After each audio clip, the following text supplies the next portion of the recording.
If you've ever been riding down the trail 1 minute and at the end of your rope the next, you know what I felt like in these pictures. In 28 years of owning this sled, I've had just 2 major breakdowns. It's been 4 years and 2,600 miles since the first video where I replaced the 2 power takeoff side crank bearings. I'll be referring to that video, and this one won't be as detailed, so I recommend if you have similar bearing issues, watch the original video first. For all others who may have watched the first episode, it is just a video to let you know how this old fan-cooled Fuji engine has been doing. What happened was the sled slowed quickly and didn't respond to the throttle, so I hit the kill switch. This seemed identical to the previous breakdown 4 years ago. The crank would only turn in one direction. I worked it back and forth until it rotated both ways and restarted it. It shook badly, and I shut it off. My brother towed me the 12 miles back to the trailer and would help with the repair. I felt kind of bad because I thought my original repair had failed. I thought about buying a used motor, but that is an unknown risk. The idea of tearing it down again, believing it would be unrepairable, would have to be given a little thought. But I went for it. I had to know what went wrong. Taking the motor apart, I was surprised to see my repair was not the problem. The opposite side of the crank, the flywheel end bearing, had failed, and failed big time. Well, at least now there was a reasonable chance for repair, and the bearings previously installed looked and felt great. Now, to get to this point, a lot of work has to be done. The motor must be removed and disassembled. The parts need to be carefully laid out. Fasteners can be poked into cardboard with a diagram drawn of where they came from. Parts need to be cleaned and inspected. Old gasket material needs to be removed. The most important task is cutting and cracking the bad crank bearing off if you don't have the press and necessary equipment to be able to take it off properly. First, wrap electrical tape on the flywheel side of the crank where the engine seal sits. Place and attach a hose clamp here. A Dremel tool with a cutting wheel will be employed to cut through most of the outer and later on the inner bearing race. You don't want to nick the crank with the Dremel. If the seal area is damaged, there is no tomorrow. That is what the hose clamp is to protect. Don't hit the crank with the Dremel anywhere if possible. A chisel is used to crack the bearing the last little way. The inner race may have to be cut and cracked in more than one place. If successful, as I was lucky to be, the crank will be thoroughly rinsed with solvent and then washed with hot soapy water, blown off, oiled, and inspected to see if any damage can be found in any of the other bearings, crank, rod, or pin. Mine appeared okay, and I don't believe previous contamination caused the failure. Most of what you see spread in the crankcase was rubber, as the bearing destroyed the engine seal on the flywheel side. The rest of my sled is in great shape, so I will do things very meticulously, but at the same time I will show you how to save a little money.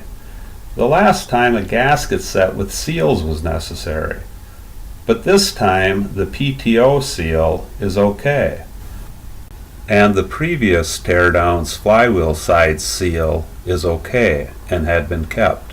The only gaskets I need are the cylinder base gaskets, which I will make out of a similar thickness paperboard. A cereal box, if the right thickness would work. I will coat each side of this homemade gasket with a light film of black RTB silicone when I'm ready to install it. Once the inner race comes off, you need to inspect where it had been. The crank may have gotten marred if the bearing locked and the inner race moved or spun independent of the crank. You may have to sand this area.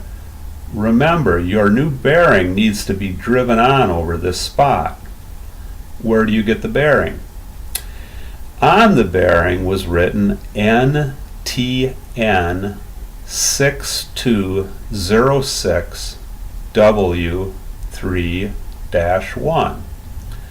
There was a non-Polaris source in California that was cheap, but I didn't want to wait and I didn't know how legitimate they were. Polaris dealers have the ability of seeing if other dealerships have a part that they don't have in stock. La Crosse, which was closest to me, quickly told me Marshfield had one.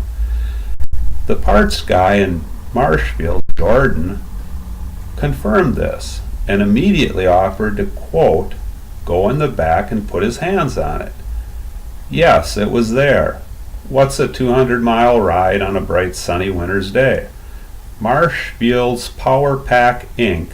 have a beautiful facility, and they seem genuinely interested in my project. Thank you very much. The bearing needs to be put on pin to the outside and be driven to where it obviously stops.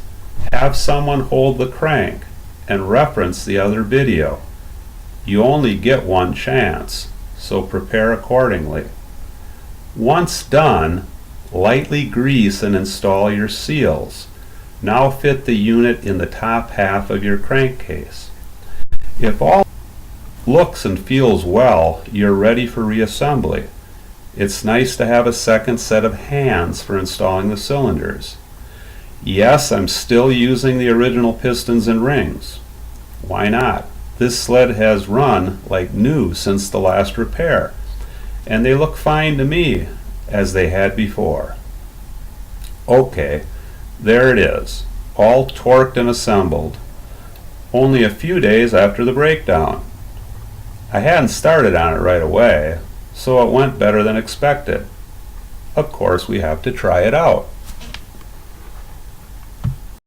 I prime the engine through the spark plug holes and have to do this several times before the engine fires up. Once running, it seems okay. It is late and I'll try again tomorrow. Okay, the sled is stone cold. I have the gas on it. We'll see how it starts. I've started it before, but I've let it cool down overnight. We're going to try it again. It usually starts on the second or third pull.